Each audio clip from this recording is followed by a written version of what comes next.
symmetry, and for masses. Great. Now let's test the range of motion. Okay. Can you turn your head to the right and touch your chin to your shoulder? Okay. And turn your head to the left, chin to the shoulder. Okay. Back towards me. All right. Now touch your right ear to your right shoulder. Oh. Like this. All right. And then the left. Okay. Chin to the chest. Okay. Into the ceiling. Smooth and controlled. Thanks. Okay, now we should palpate the preauricular nodes right here in front of the ears, Okay. then the postauricular nodes behind the ears. Okay. Checking for swelling, tenderness, or hardness. Does it feel okay? Fine. Okay. Now, some of these aren't palpable, right? That's right. Lymph nodes should not be palpable. That's a normal finding. Okay. Okay, now what, Anna? We move on to the trachea. Good. Just put your finger in the sternal notch and check to see that everything is midline. Okay. Good. Now the thyroid gland. You can actually use your index finger and thumb to find the key landmarks. Okay. And again, like the lymph nodes, the thyroid gland isn't usually palpable. And just so you know, if the thyroid gland is enlarged, you would auscultate for bruits. Okay, so I will use the bell of the stethoscope for that, right? Yes, the same as with the carotid arteries. We place the bell directly over the artery, but before you do that, palpate the carotid arteries. Okay, so one at a time. Bilateral palpation may reduce cerebral blood flow. Okay. All right, I feel both of them. Okay. So let me just take a listen here. Okay, look this way and hold your breath.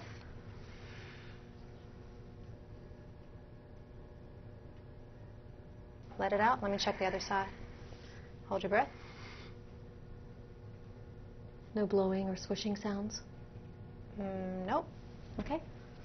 Now we move to arms, hands, and fingers. Okay, Mr. Shepard, if you can stand up for me.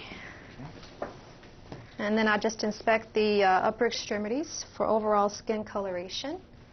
Any lesions, texture, moisture, any masses.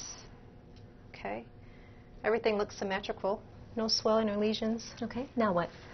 Okay, just keep your hands straight here, and then put your hands together.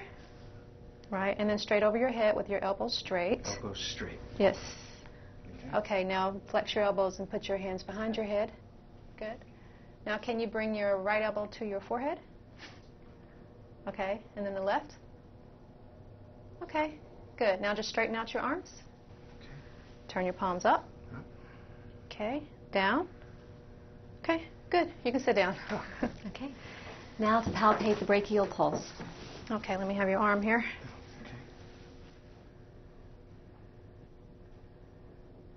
Okay, and this one. And I also want to check the radial. All right, let me check this one. Okay. Okay, and then? Another pulse. Mm-hmm. I'm just trying to remember which one.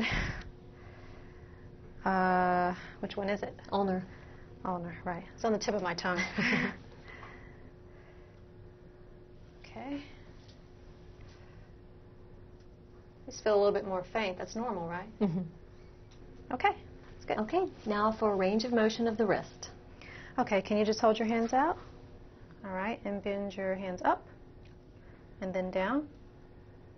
Okay, now I'm going to test for muscle strength. Okay, so what I want you to do is push against my hands. Okay.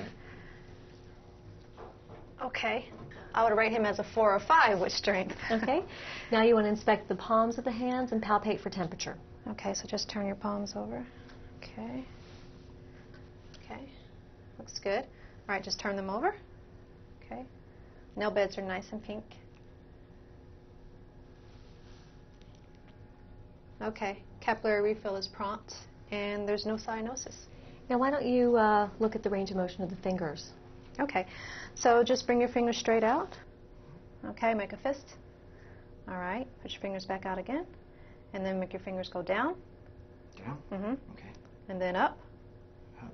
Good. Keep your fingers together, and now bring your thumbs out. Okay, back. All right, good. Excellent, Anna. So now we're going to go on to rapid alternating movement of the hands. If you can just put your hands on your thighs like this. All right, and then turn your palms up, back down, and then slowly increase your speed doing that. Okay? Now, what are we looking for with this, Anna? Okay, good. Just making sure there aren't any uncontrolled movements or tremors. So now I want to test for sensation for your hands and arms, and I'm going to touch you lightly in these places, and you're going to tell me where I'm touching you. Okay? Okay. All right, so just close your eyes. You're on my right hand. Okay. You're on my left arm.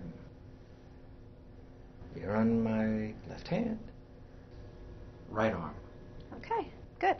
All right, so just keep your eyes closed, and I'm going to test the sensitivity and position of your fingers. So what I want you to do is just hold your hand up, keep your eyes closed, and spread your fingers out. You tell me which direction I'm moving your fingers, okay? Okay. You moved it up. Down. Okay.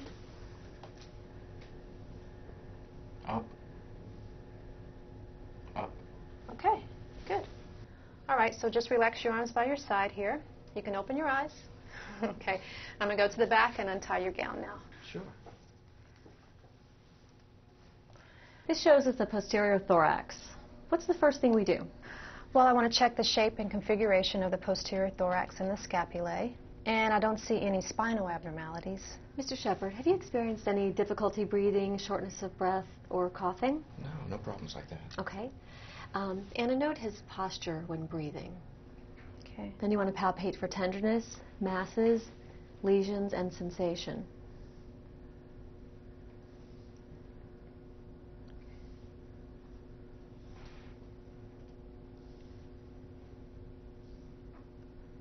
Now for crepitus. Okay. This is when air gets into the tissue, right? Exactly. It would give a sort of crackling sensation. Okay. So now check for fremitus. Use the ball or ulnar aspect of your hand. Okay. Mr. Shepard, can you say 99, please? 99. Okay. Again? 99. And one more time? 99. Okay. Now, Anna, evaluate chest expansion at levels T9 or T10. Okay. All right. Can you take a slow, deep breath for me? Sure. I was planning on it anyway. Okay. Your thumbs should move about 5 to 10 centimeters apart. Okay. Again? And one more time. Okay. All right. Good. Now percuss for tone, starting at the apices of the scapula, moving across and down, comparing sides. Do you remember the normal percussion tone of the lungs? Resonance, right? Very good.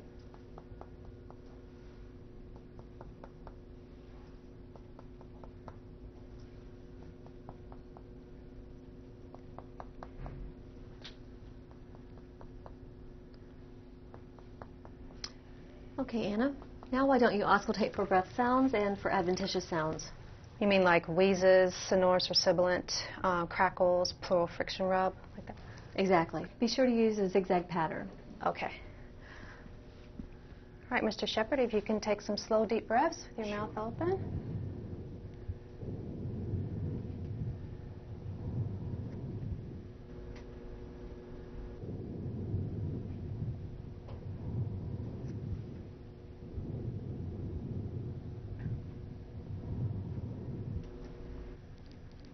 Okay, Mr. Shepard, your lungs sound nice and clear. Just going to move around this way to the front here and lower your gown. Okay, we're looking at the anterior aspect of the chest. We'll examine the anterior-posterior diameter of the chest, the slope of the ribs, the color of the skin. What else?